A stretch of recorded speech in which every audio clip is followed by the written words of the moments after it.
তখন বলতেছে বেলাল কালিমা ছাড়বি না বলে না না না আমি নবীর কালিমা ছাড়বো না। উমাইয়া বলে বেলাল রে তুই যদি নবীর কালিমা ছেড়ে দিস রে বেলাল, আমি উমাইয়া বলতেছি আমার অর্ধেক সম্পত্তি তোর নামে লিখে দেব। উমাইয়া এই কথা বলে। বেলাল বলে না না না আমি ধন দৌলত চাই না বলে বেলাল তুই যদি নবীর কালিমা না ছাড়িস আমি উমাইয়া তোকে আঘাত করব, তোকে যন্ত্রণা দেব।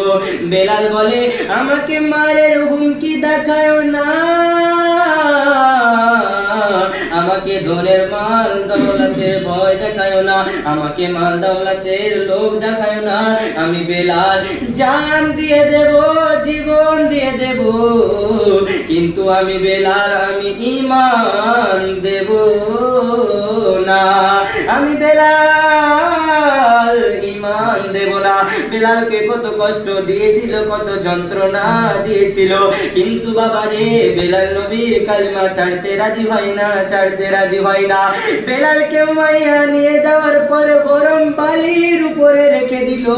বলে বেলাল তোকে কষ্ট দেব না তুই নবীর কালিমা খানা ছেড়ে দে। বেলাল বলে যতই গরম বাড়িতে রাখো না কেন আমি নবীর গোলাম বেলাল নবীর কালিমা ছাড়বো না। কত কষ্ট দিয়েছিল তবু নবীর কালিমা বেলাল ছাড়ে না।